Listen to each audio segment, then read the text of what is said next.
सर्वशक्तिप्रदाता क्षुधात्यागिनी नीवु नित्यान्नदाता चिदानन्दिनी रूपरहितप्रणामम्।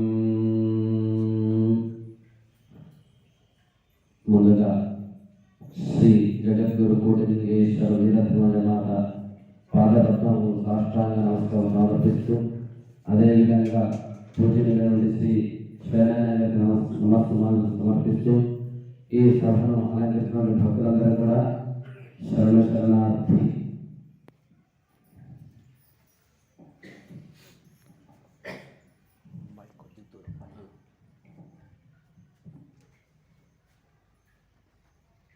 ఈ సభ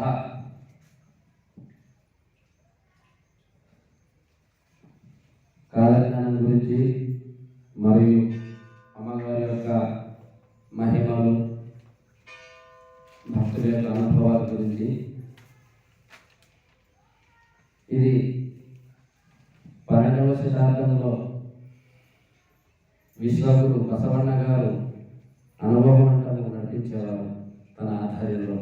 ఇప్పుడు మన ఈ అధీన కాలంలో, ఈ వర్తమాన కాలంలో మనకు ప్రతి పౌర్ణమి రోజు సాయంకాలం గోధుమడి సమయమునందు శ్రీ శ్వేరాయణ గారి ఆధ్వర్యంలో ఈ అనుభవ మంటపము, అనుభవ ప్రవచన కార్యక్రమము నాయన ఆధ్వర్యంలో జరుగుతున్నది. కాబట్టి ఇక్కడ ఈ సభ యొక్క ముఖ్య ఉద్దేశము ఇప్పుడు కొందరే కనిపిస్తున్నచ్చేమో, ఈ రాను రాను ఈ సభ నెలకొకసారి కాదు, ప్రతిరోజు కూడా అనుభవ మంటపంగా మారుతుందని ఆయనగా తెలియజేసిండ్రు. కాబట్టి ఈ ప్రతి పౌర్ణమి మరియు ప్రతి అమావాస్య ఇక్కడ విశేషమైన కార్యక్రమాలు. అమావాస్య రోజు గాయత్రి హవనము మరియు గురుమూర్తి యొక్క నామస్మరణతో లక్ష నిర్వాచన కార్యక్రమం ఉంటుంది. అమభక్తులైన భక్తులందరూ కూడా ఇక్కడ చుట్టుపక్కల ఉన్న ప్రాంతాల్లో కూడా ఈ కార్యక్రమం తప్పనిసరిగా పాల్గొనాలి. అమావాస్య రోజు నామస్మరణ, ఈ పౌర్ణమి రోజు అనుభవ మండప కార్యక్రమం. ఈ నాయన త్వరగా చెప్పమన్నారు కాబట్టి ఏం చెప్పాలో నాకు అర్థమైతే లేదు. చిన్న అనుభవం శ్రీశైలంలో ఈ ఒక 2-3 నెలల సమయంలో జరిగినది అనుభవం. ఒక భక్తుడు శ్రీశైల ఆశ్రమానికి వచ్చాడు. ఇక్కడ నైట్ ఉంటాం స్వామి అని అడిగారు. అక్కడ పరిస్థితులను బట్టి రాత్రి కాలంలో ఎవరినో అక్కడ ఉండవద్దని చెప్పుకుంటున్నాము. కానీ ఆయన తెలిసిన వ్యక్తి కాబట్టి ఉండొచ్చని ఒక రూమ్ ఇచ్చాము ఆయనకి. ఆయన స్నానం చేసుకున్నాడు, అమ్మ తీర్థం స్నానం చేసుకున్నాడు. అక్కడ అమ్మ చెట్టు ప్రదక్షిణ చేసుకున్నారు.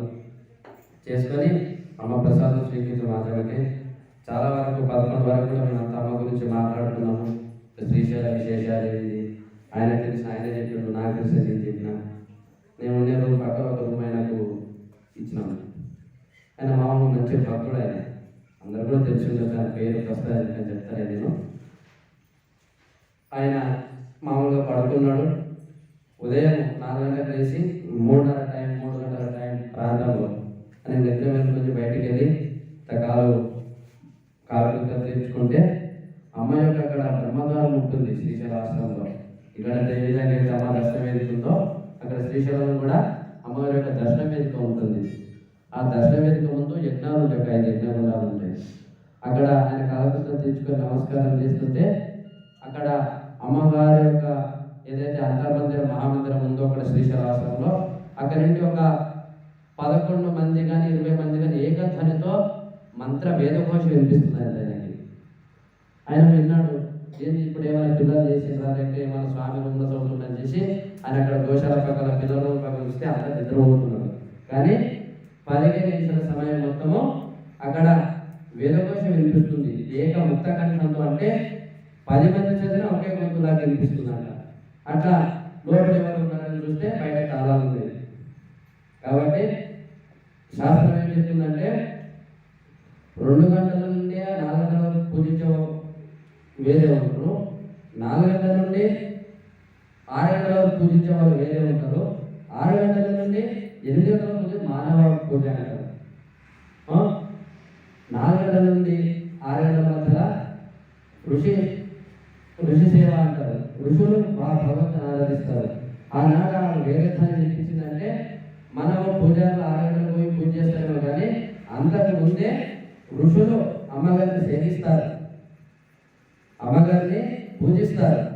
కాబట్టి ఆ వేద భాష వినిపించిన ఆయన ఉదయం చెప్తే నాకు ఏమేమి అనిపించిందంటే, నాయనగారు చాలాసార్లు అందరి ముందులో మైకులో కానీ ప్రవచన కార్యక్రమంలో కానీ వ్యక్తిగతంగా కానీ చాలాసార్లు ఏం చెప్పారంటే, అక్కడ ఋషీశ్వరులు తపస్సు చేసుకుంటారంట. అక్కడ బయలు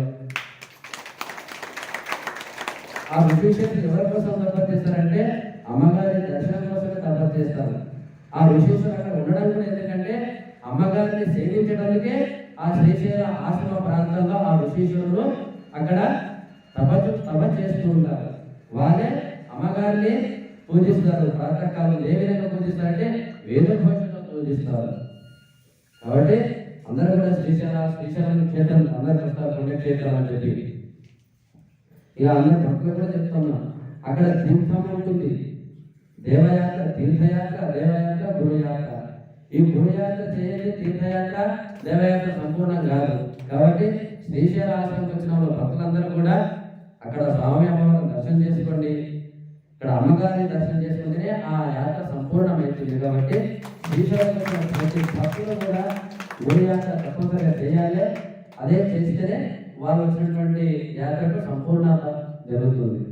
అక్కడ తీర్థం అమ్మగారి యొక్క త్రిశూల ఘాతంతో తీర్థం వస్తుంటుంది ఎప్పటికీ. ఆనాడు అమ్మగారు త్రిశూలం ఎప్పుడు 75 నుండి 80 మధ్యలో అమ్మగారు స్వయంగా త్రిశూలంతో అక్కడ ఘాతంతో వస్తే అక్కడ జలగంగా ప్రవహిస్తూ ఉంటుంది. అదే శివుని జటాలతో ఏ విధంగా జలగంగా ప్రవహిస్తుంటుందో అక్కడ 24 గంటలు 365 రోజులు కూడా ఆ జలగంగా ప్రవహిస్తూ ఉంటుంది. అక్కడ ఇలాంటి భక్తులు కానీ, ఎంత ఆవేశపరులు కానీ, ఎంత క్రూరులు కానీ అక్కడ తీర్థం తాగుతూ శాంతంగా అవుతారు. కాబట్టి ప్రతి ఒక్కరు కూడా అక్కడ తీర్థ సేవలు చేసుకోవచ్చు, తీర్థ స్నానాలు చేసుకోవాలి. తప్పనిసరిగా శ్రీశైలం వచ్చిన భక్తులందరూ కూడా నాయన గారు ఆజ్ఞించారు కాబట్టి, నాయన ఆజ్ఞ పాటించారు కాబట్టి, ఏమైనా నేను చెప్పే విషయాల్లో పొరపాట్లు ఉంటే కూడా అందరూ ముఖ్యంగా నాయన గారు దాన్ని పెద్ద మంది చేసిన మన్నించి మీ సభ నుండి భక్తులందరూ కూడా నేను చెప్పే విషయాలు ఏదైనా పొరపాటు కూడా క్షమించాలని చెప్పి ఇంతటితో నా మాటలు శ్రీ గురుమూర్తి కళలకు సమర్పిస్తూ జగద్గురు